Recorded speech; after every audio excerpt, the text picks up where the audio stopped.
Welcome to Unleash Your Healing Vibes podcast. Today, I have a very special guest with me, Manpreet. Thanks for coming on the show. Oh, thank you so much for having me.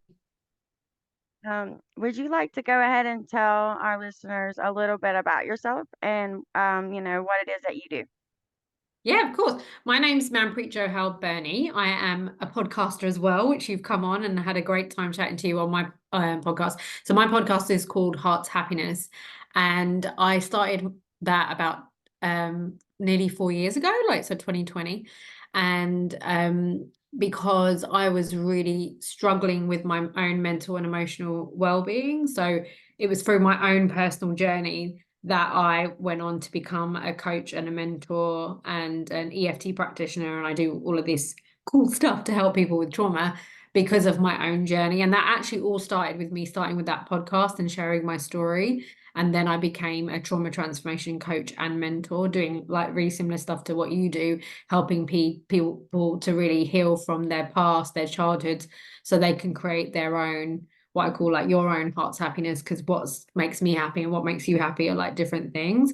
But often we don't even know what that is because we're so stuck in survival because of what's happened to us in the past. So I had experienced quite a bit of trauma as a child. I lived in a home where I lived with my grandparents and my parents initially, where there was domestic abuse between two generations, for both generations. There was also alcohol in the house, and even though I wasn't physically hurt, there was a lot of emotional abuse and emotional neglect. And as an adult, I lost my dad to suicide when I was about 26, but he was such a nightmare. I was like, oh, my life's going to get so much better because he's died. But it didn't. I became so unhappy sort of in my mid-30s, and that really started my own healing journey to get better, because I was really struggling in romantic love, especially struggling with my relationship with myself. I was full of so much self-hate and self-loathing, and on the outside I looked like everything was great, like I had a great job and I was socializing and I looked a certain way, so no one would ever know, but I was really struggling within.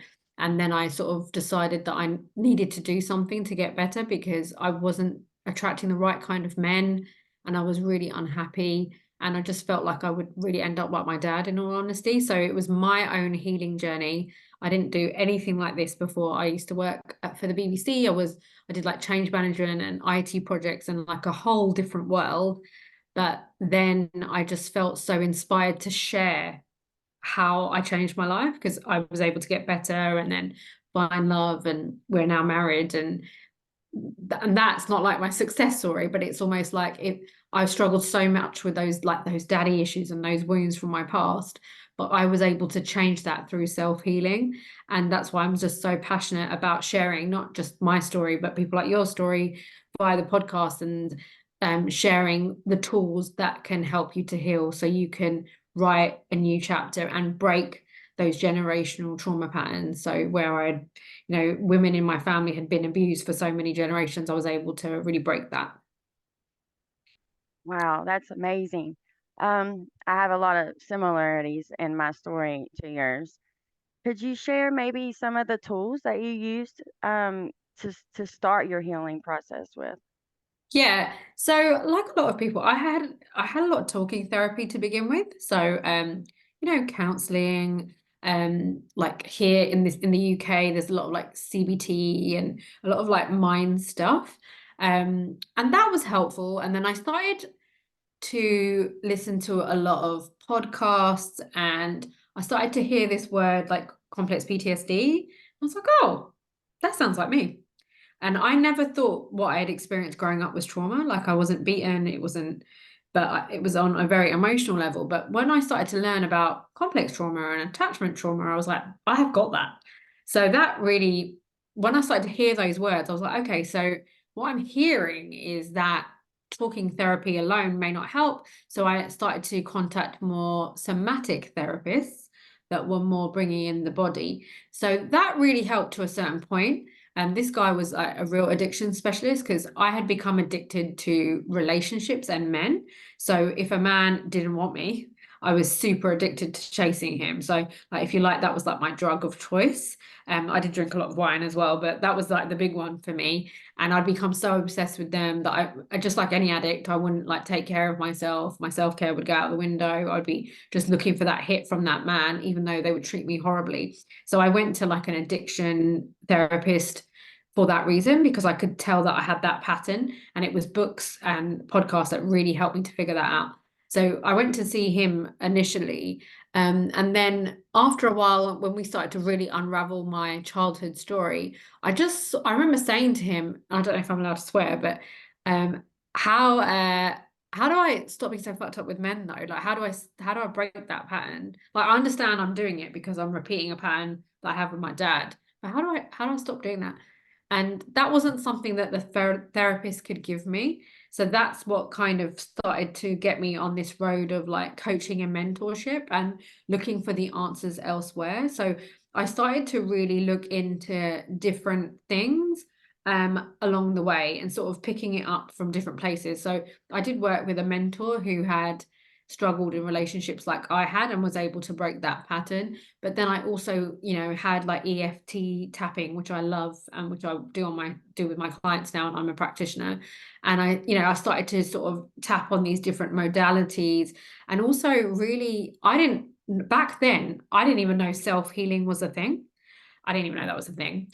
And I started to come up, like, I started hearing in places about inner child work. So I started to talk to myself and my younger parts and things like that. So there was a lot of things that I was doing that no one actually taught me to do. I almost guided myself to it. And so that was really like interesting, that I would get help from different places, but actually just learning how to sit and be with myself, that I could start to go, oh, okay, so this pain is this, and oh my, I need this. So I sort of got like little bits from different places, like different books, different podcasts, and then I started to find my own way of like navigating out of those triggers, so I could start to change my behavior. So it was kind of like from lots of different places, which is why I felt so cool to share my story, because I hadn't really found that in the way that I had kind of navigated the journey. I hadn't really found that yet. So, which is why I started to share it. And it was only when I started to share it in my podcast that people started to ask me, well, how did you do it? Can you show us? And I created my course. Back then it was called something else. It's called Heal Your Inner Child now, which goes through all of those steps that I actually did, because it was things like, oh, step back, look at the generational trauma pattern, like look at the big screen that you were born into. And then let's start to go back in time and be with that younger part of yourself. So inner child work is such an important part of me making peace with the past, understanding that my parents were traumatized, like the grief, allowing myself to feel the emotions, allowing myself to heal those different things, and having those tools to be able to sit with anger, sadness, shame, guilt, fear. And then as time's gone on, I've learned more, especially as I've become someone that helps others. So about the nervous system and how we can regulate it, and how our different parts are protecting us, like what our ego is doing there. So I've certainly found things along the way, almost by accident sometimes from a mentor. And it's almost like I'm stitching all of that into my way that I help others. So I'm sure you do this as well. Like I do everything on myself first, as somebody who's still living with complex trauma. And, when I met my husband, for example, like he is such a lovely man, and so not like the men that I grew up with, or the men I dated. So when I first met him, I had a fear response within my body. It didn't feel safe because I didn't know men like him.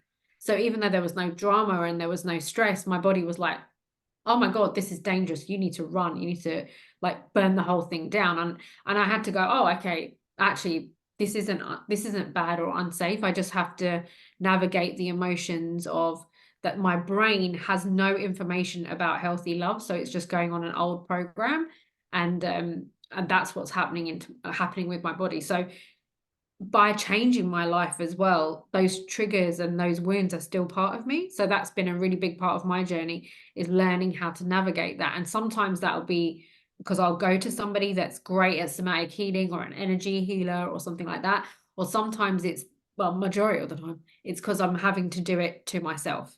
because someone can't be with me every single day. Like I'm with me every single day. So it's really, that's how I've kind of sort of come along with the tools along the way, you know, finding different things that support our nervous system, different things that allow ourselves to feel and to release those feelings and to just be really like at peace with my story, you know, and not allowing it to disrupt like where my life is growing into. So that's a really long way of answering your question. No, I understand. It's almost like your soul was calling out to you for these things. Like you said, you didn't get it Yeah. here. It was little bits, and I like how you said you like patched it together. Yeah. That's often how those things happen. Yeah, yeah, because I'm sure your journey is the same, right? Like, you know, like I find meditation sometimes, but sometimes meditation doesn't really work. Sometimes, like right now, I'm doing a lot of body healing right now. So I'm doing some like body-based techniques like qigong and like somatic practices where I'm like doing really slow movements with my body, and that's just so soothing for me, compared to being still. So like it's just, and you know, but in the old days that wouldn't have been the thing. It's like really allowing your own inner guidance to lead you as well. So that has been like a big part of it as well. Like the more and more I'm learning, and you know, just because I healed those years ago, started to become a coach and a mentor, doesn't mean my healing journey ended. So like it's still very much in progress, especially as I expand my life. So, you know, I got married, that was a big, that brought things up. Running my business has brought things up. I'm planning a family like later in life, that has brought things up. I had a miscarriage, which brought things up. So now I'm at a stage where I'm healing different things to what I was healing before, but using the same tools and adding a few more into my kit. Because I'm very much at that pace where I'm healing like my cells kind of thing. So yeah, that's been like a really interesting journey that I I sometimes feel like, you know, like my soul chose this life to help people with trauma. So I have a life where traumas come in. Like, you know, I had it in childhood. I had it when my dad took his life. I had, you know, and I thought I was kind of over that. But then when I had my miscarriage, it was another trauma that had come along, and it brought up so many things that I wasn't even aware of, that I wasn't even conscious of. I wasn't even aware of were issues. But because of that kind of that pain and that darkness, it allowed me to face things that I hadn't seen before. So very much I see this as a spiritual process as well, of like where I'm being shown what's left in me to heal, and especially where I, you know, I'm very passionate about breaking cycles of trauma.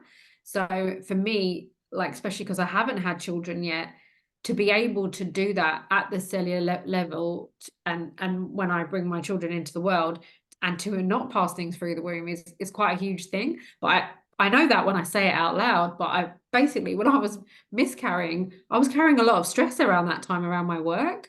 And I've learned so much more since that trauma, how to manage my, like I like to call it, the anxious energy pattern, the hypervigilance that I've had since childhood, the anxiety I got from the womb. So like that's kind of what happens when you heal, is it sort of shows you something and then you find ways to overcome it. So right now I'm very much like healing the body, not just to have children, but also because of the trauma that I've had, I've got some health issues with it, you know, like autoimmune and things like that. So I'm doing like a whole different thing.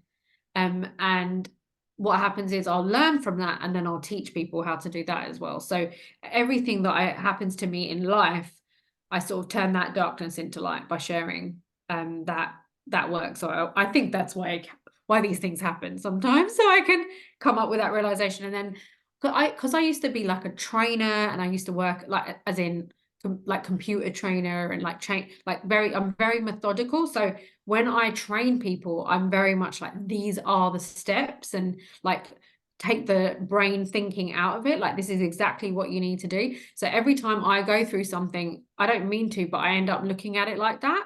And I'm like, oh, okay, so this is how you set up a business when you have trauma and you've had loads of money things in your life, and it's affecting you grow your business because you feel like you're not safe. Like this is how you deal with that. This is how you deal with you know, when you've been a nice girl your whole life and then your body starts saying no, this is how you heal that, and then sharing that with people.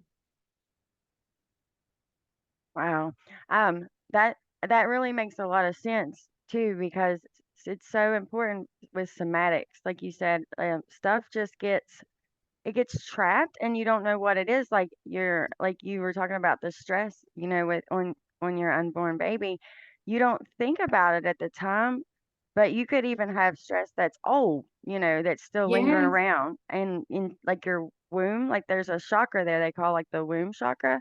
And I think yeah. a lot of women have that, and it comes down through our generation. Yeah, yeah. So what I'm doing now, which I haven't done as much before, is a lot of chakra healing on myself. And I haven't really done, like, I've had energy healing done to me, but I guess I'm kind of weirdly doing it on myself now to help me with clearing some of the trauma to be able to have babies. And like that's just been so interesting. Like I'm doing like a solar plexus thing at the moment, and like really looking at like resentment and anger and all of these things that have been held into me. I had a really traumatic birth. My mum was really stressed at that time. And if I even was to sit with it, I could actually feel where she felt it. I even say it to her. I'm like, Mum, did you used to sit outside the house and be holding your breath? Because that's what I literally feel like you were doing. And she's like, yeah, she literally used to do that. So yeah, like you said, we get it so early. And I wanted so much to have my family, but I was doing it in a really like ego way, which was like, oh, I'm 40, I need to get it done. I'm doing a business. I need to just get all the things done. And that was not how you bring a baby into the world when you know the things that I know. So I definitely got shown that, you know, that's not going to happen right now because you've got to come back home to yourself. So it's been like another layer of healing. And I think that's why when we sort of surrender to this path of like healing what we've been through, like we'll find other layers that we heal further. But yeah, the body just holds so much that we're not even aware of. And then also like our unconscious and our subconscious mind blows my mind too, because I'll be aware of something and then like this year and even last year, like new things will come into my awareness that I've never seen before, like childhood traumas or thought patterns or self-sabotages or any of these things.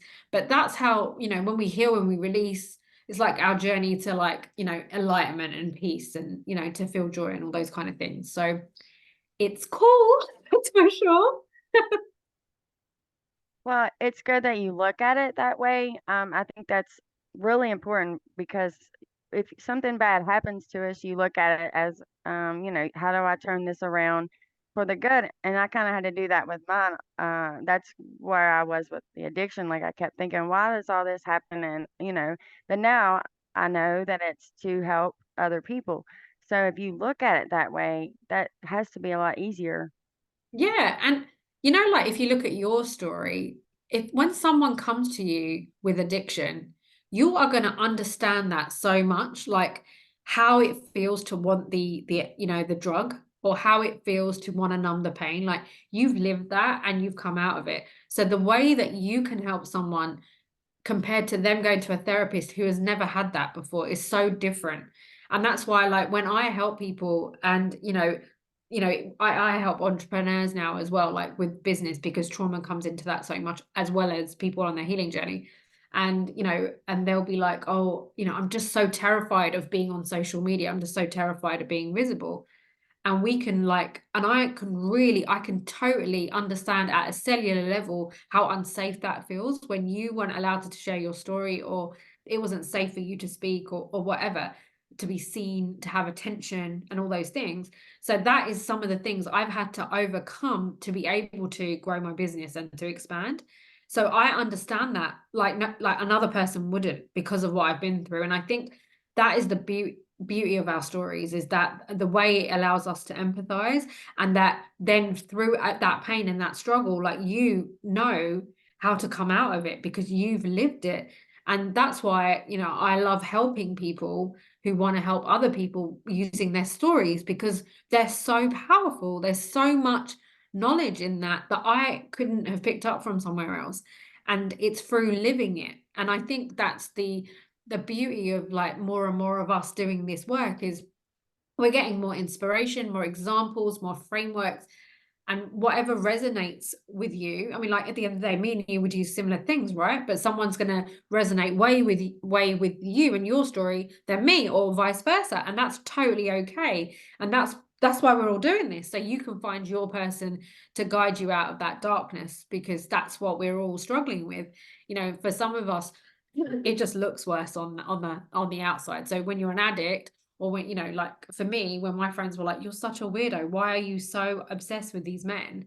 And I felt so much shame about it and felt so misunderstood. But now I get it, and I am able to be there for myself, and also surround myself in communities and spaces where that kind of thing is recognized and understood and not shamed. So like how addiction isn't a shameful thing, it's actually survival. It's actually you trying to survive best you can. It's actually you trying to save your own life in a weird way. That is the tools, like often when we're addicts, it's because we've had examples of people drinking too much, or whatever in our childhood, so we've just followed that. Like I drank way too much wine. I had a very difficult relationship with alcohol, where you may not look at me like an addict, but I definitely had a problem with it, where it was numbing my pain. And I've used many things for numbing my pain, including like overworking and all sorts of things.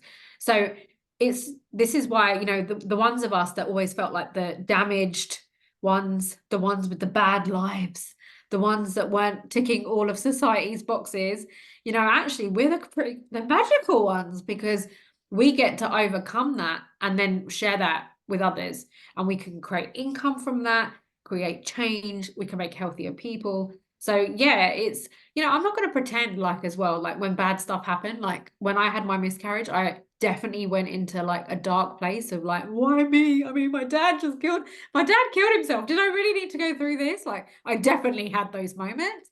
And I definitely went back to some tools. Like I started to have a couple more glasses of wine again.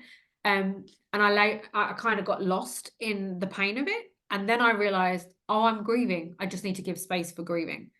And when I did that, things started to shift. And, for a long time, I didn't force myself to try again. I sort of sat with myself on what was coming up. And I've really given myself the space to heal me before I move forward with that, even when other people don't understand. And that's the thing, like this journey, sometimes you're going to F up, you're going to fall back into old behaviors, you're going to sabotage yourself, you're going to hurt yourself. But it's kind of just every day going, can I make a different choice? And can I allow myself the gift of being supported by others that understand me and can hold space for that? And part of the reason why me and you can hold space for people for that is because we learn how to give it to ourselves. Yeah. Um, yeah, it's really difficult sometimes to look at it on the positive, and I think that's what a lot of people have a difficulty with, is looking at all the things and not feeling the woe is me and just staying there and getting stuck in that. Because I see that a lot, and I know I did that too. I was like woe is me for years, and I got stuck in it. So it's trying to help people like learn how to, like you said, with grief is a hard one. People want to repress it so much. Mm. So how did you know, like, this time I need to sit with it instead of running from it? Like what? Because you said you Yeah. started to drink and then you didn't. So how did you know to run, like to learn to Yeah, sit well, with it? I've been healing people for a while at this point. So, like, for example, with my dad, I ran from my grief for probably about 10 years. So I was using busyness, a big schedule, my work, going out for a couple of wines after work. I was using that. So I was very aware of that pattern. And then when it came to like, I had a few months where I was busy with work. So that glass of wine started to come back, again. And it was like, oh, I'm meant to start trying now. So what happened was I actually went, oh, my energy, my consciousness is telling me I'm not ready to try. So I started to see it as um like a protective part, like a part that's like is not ready for me to do that. So I started to like almost have like I do with my inner child, have conversations with the parts of me that wanted to sabotage me. And it was through that I started to realize that, oh, I'm drinking because I'm not ready. So why am I not ready?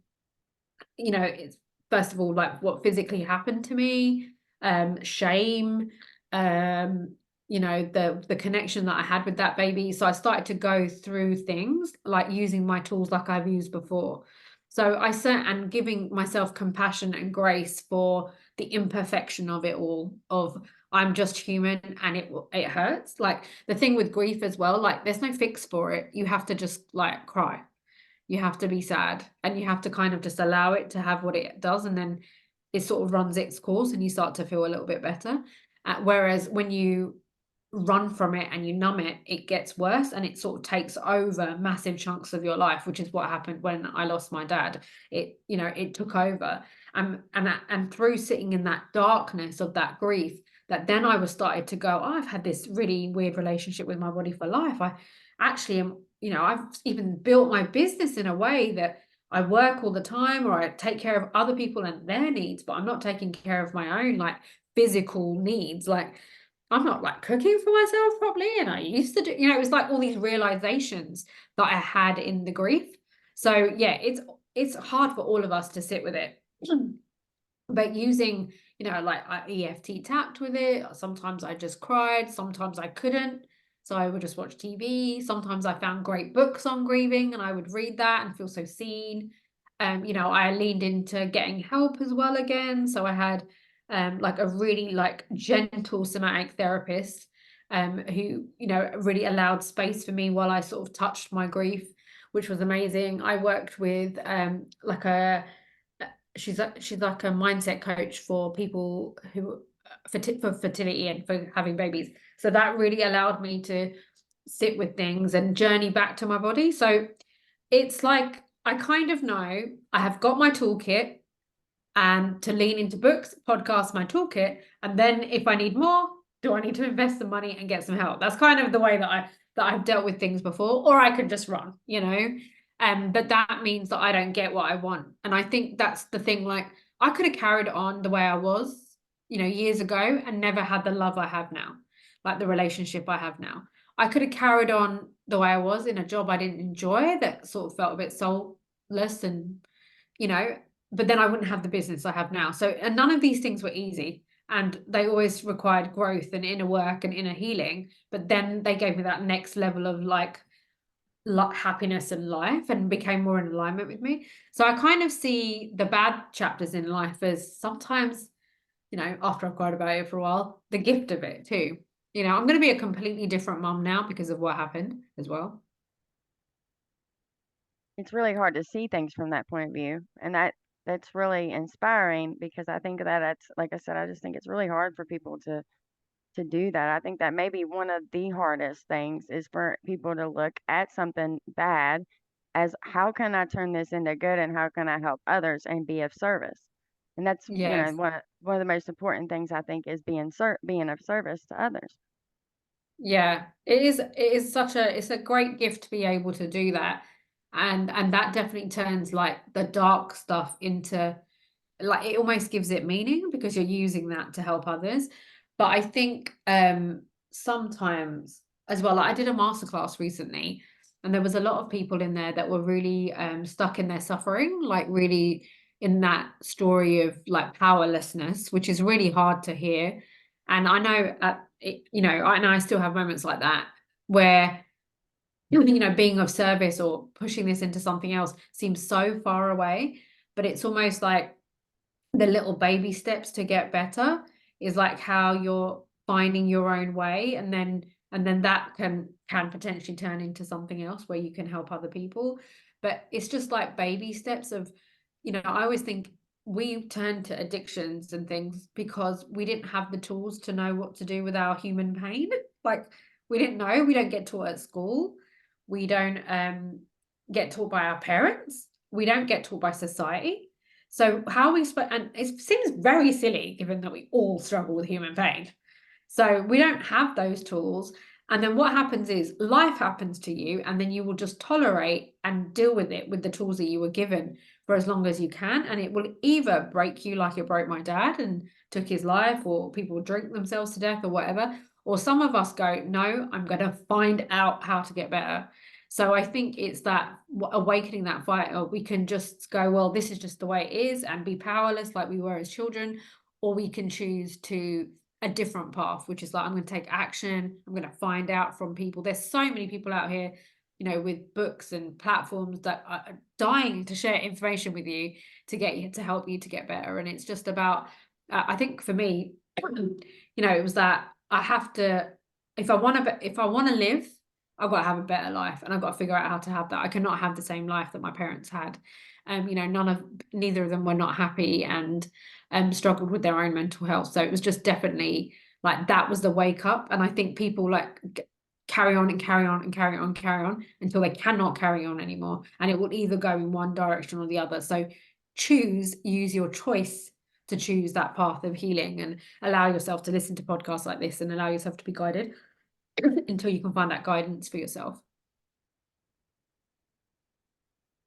That's is there anything else that you really want to share with our audience before we go?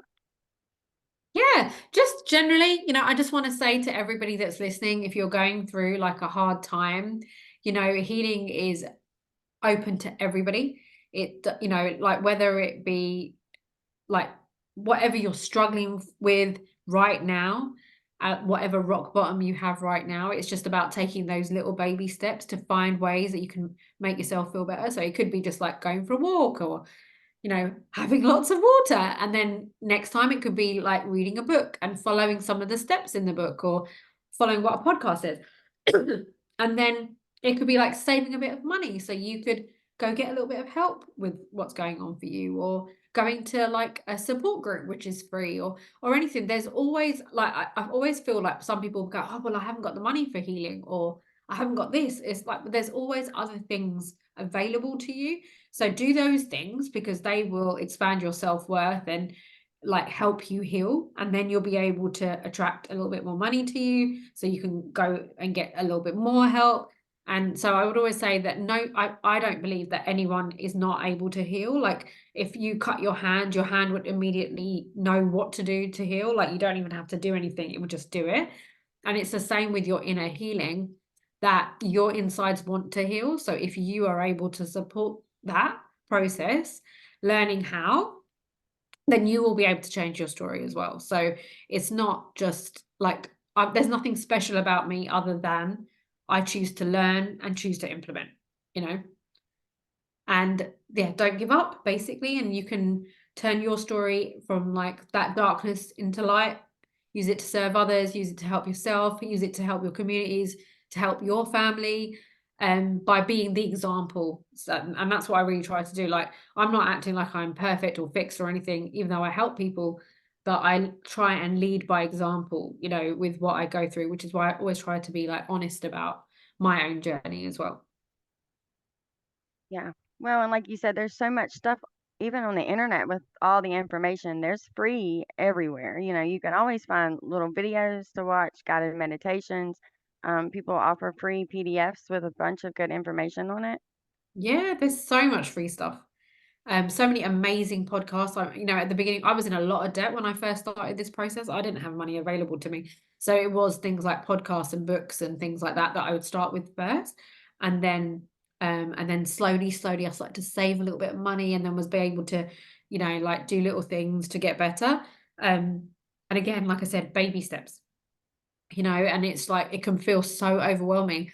But I'll have a client 4 weeks later, they're feeling a little bit better because they're just handling their triggers better.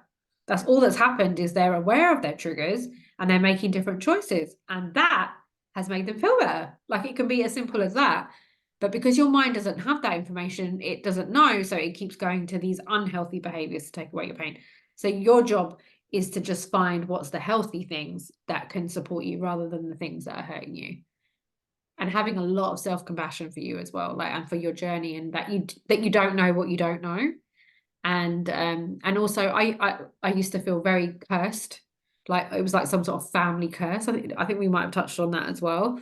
And but it's not and people used to tell me I was cursed. I come from an Indian background, so they're very much about kismet, and they were just like, yeah, your life was meant to be shit. That's pretty much what my family would say. That was like what was destined for me. But that is not true. You can create your own destiny. You are not meant to have a shit life.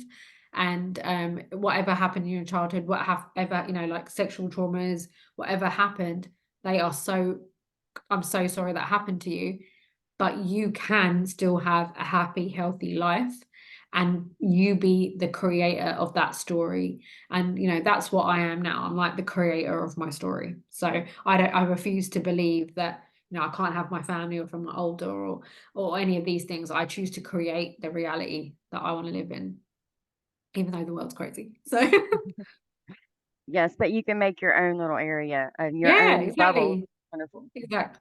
Exactly. Of like, and you know, and things still come up and you still got to do the work to feel good, because to feel joy every single day is a practice.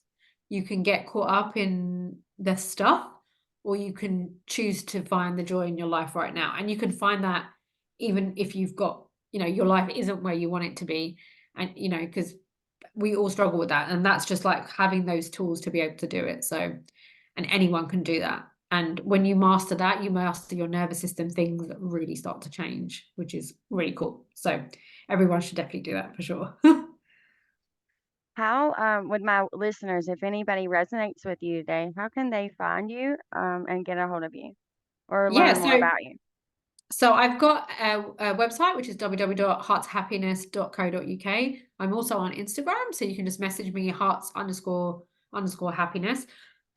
So I post regularly on Instagram. I've got a podcast that comes out every Wednesday.